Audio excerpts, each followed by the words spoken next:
Hey, what's going on, guys? It's your boy Nermon. I'm officially doing a post commentary for you guys today. We're going to be playing a little bit of that Operation Metros with a 300% increase in soldiers because my friend thought it would be a great idea to make this some ridiculous amount of soldiers because, that's what all the cool guys do. So, yeah, it totally worked out in our favor. For the gameplay, I'm going to be using the Assault category followed by the M416 with a flash suppressor and a red dot. The reason I use flash suppressor, as I state in almost every single episode, is to decrease that 50% vertical recoil, which I find to be a sufficient way to maximize your potential for getting kills, or at least having more of a, accurate fire, more of a burst. You could fire more burst fires. The reason I use red dot is because I find it to be a lot more accurate in my hands. I find that I can hit the heads a little bit better, and overall it's just more of a natural sighting for me since, I came from Call of Duty, so that's the same kind of concept, and a lot of the things in this can be related, from that, just not in the same gameplay perspective, but in the sights of, visual aesthetics. So I'll be using the MP443 suppressed with my pistol of choice just because I like to shoot as fast as I can. I used to use the Magnum all the time, but the Magnum just isn't mine anymore. I mean, it's nothing I would use personally. I mean, you can maximize damage, but I found that I was always shooting 2 to 3 times, and there was no reason if it doesn't hit once. If I wanted to hit better shots, I would use the 93R, but I already have that maxed out for the little picture dog tag. So I'm currently working on other weapons, and yeah, it's overall that perspective.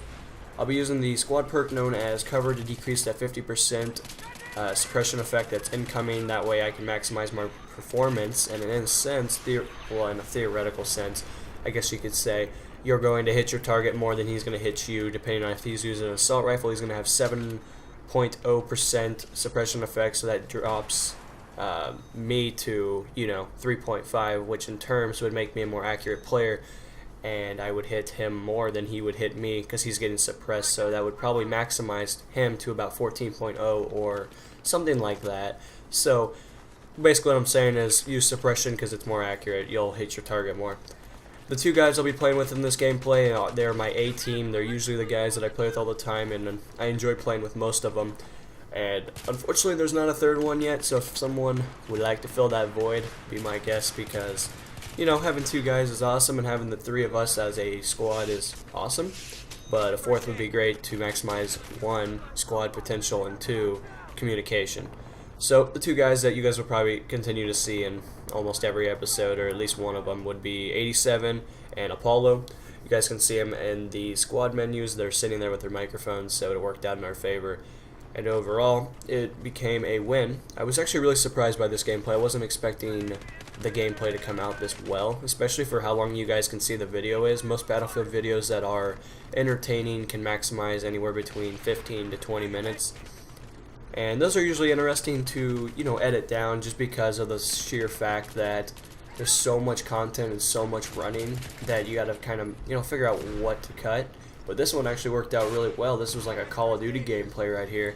I haven't had to upload one of those forever, but that's the best I could think of as a reference. But overall, I was really pleased by how this gameplay came out. I thought I played my role very well, but I usually perform at a high rate anyway. Everyone says I'm a tryhard, but if you're consistent in how well you perform, I don't know if I'm always trying that hard. But overall, that's just what I hear all the time. But that could be just because I'm level 100 as well.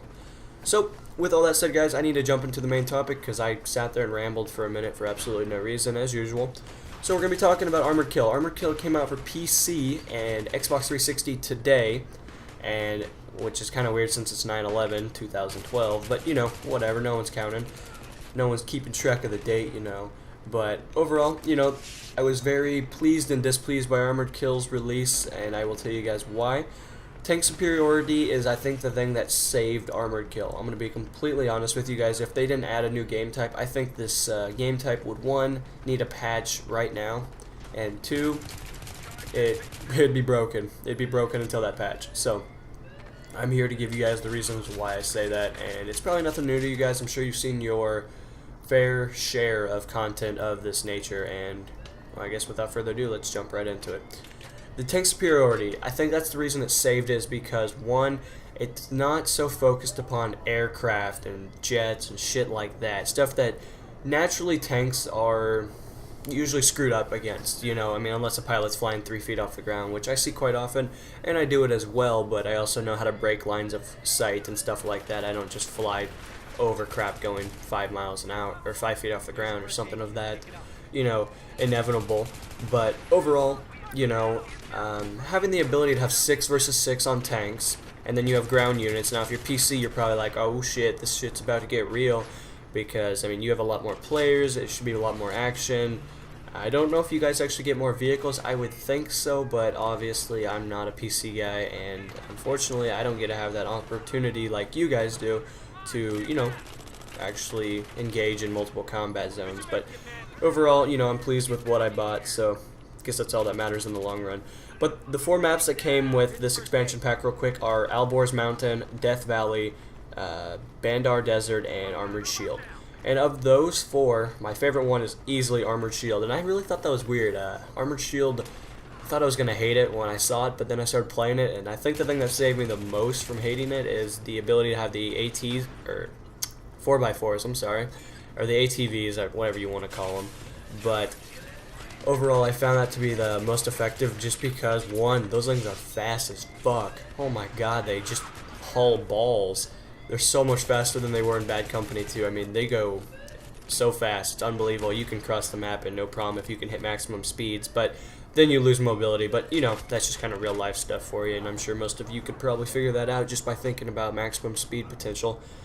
With all that said, the thing I need to talk about real quick is why I think Armored Kill was not as good as it could have been. And this is going to be really controversial, and I'm sure that some of you will agree and some of you will strongly disagree with this matter, so I guess only time will tell. With this expansion pack, you had Rush, and Rush was probably my favorite game type. It's the best game type in the game. Well, with this, the defending team gets absolutely raped, okay? And, you know, I don't know how this plays out on PC. I'm sure PC plays just fine, but I know for PS3 and Xbox 360, I've already heard my fair share of complaint videos and my fair share of, you know, friends talking about how broken this mechanism is. So in Armored Kill, you know, they obviously added, you know, the AC-130. And the AC-130 was a really cool thing. I was like, oh, I can't wait to jump in it. And then you actually get in it, and it's not as cool as you thought. At least I didn't think it was that cool. You know, not everyone highlights as much as they should. I feel like if you're not the main cannon, your job is to simply sit there and shoot down air support, which I found to be really stupid. I don't know why somebody should be dedicated to doing all the hard work while the other guy gets to, you know, maximize kills and stuff like that. Because if you're using that giant shell, and I want to say it's the 105mm, but I could be incorrect on that. But overall, I just found that it was, you know, a lot more difficult than I think most people were expecting, especially me. Especially when jets try to, like, shoot you down, you know. You have the second seat, which is the anti-air, and man, that thing's fucking hard to use. Oh my god, I can't hit shit with it. And then on the angles, there's one map, I don't know what they were thinking, but this is the worst angle for the AC-130. You literally get like 40% of your time going in a circle to shoot. It's stupid. And that would be, if I'm correct, it should be Death Valley. I want to say it's Death Valley, the one with the crevices and the hill and the formations. You get to like this second set of bombs, and literally, like, you fly and you can see everything just fine, and then you get to this little curve part, yep, and you're staring literally at your spawn for at least a minute. No, maybe not a minute, but you're at least staring at your spawn for at least 30 seconds, and it's really dumb. It's a really poor, you know, way to create the AC-130's rotations. I think it was probably laziness, to be honest, or maybe it did too much work, but I don't see how, because, I mean, it has a fucking tower. I mean, the defending team has a tower to sit on in camp. You know that they're going to do it. That's just what people do. So, overall, you know, Armored Kill was interesting, I guess you would say. It's not my favorite, but it's obviously not the worst. So, and I'm sure the AC-130 and stuff will get patched here later on during Battlefield 3's life cycle as well. Or again, you know, they seem to constantly be fixing stuff that either A, needed to be fixed, or B, didn't need to get fixed. You know, just like the last patch we saw where all the vehicles got absolutely annihilated in their performance. And, you know, I've already talked about it, but that's just really upsetting. And overall, you know, I like all the vehicles that they added. I wish I could fucking get that mobile artillery unit thing. I have not found one yet, and from what I've been told, you can only find them on Rush and Conquest, which, I mean, I jumped into a game and literally at the beginning you have like a ton of ATVs and helicopters, support choppers, all that crap, and I was like, oh, all I want to do is fly or use this one vehicle because it's badass. But if you're the attacking team on Rush, you're going to absolutely enjoy your time playing it. You're going to wish your team doesn't arm the bomb as long as you're playing on a high kill server. And if you're the defending team, you're probably going to A, rage quit, or B, you're just going to die a ton. So hopefully DICE will fix this and make the AC-130 a giant or bigger time. You can't spawn on it because I think spawning on it really broke Armored Kill.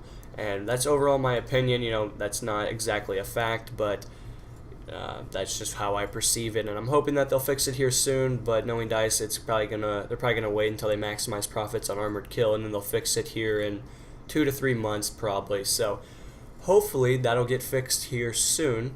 And overall, guys, I hope you guys enjoyed today's video. It was a little bit, again, it was a lot more serious than I wanted it to be, but again, the same expense that I tried to add a little bit of humor in there. So I'll talk to you guys tomorrow. Peace.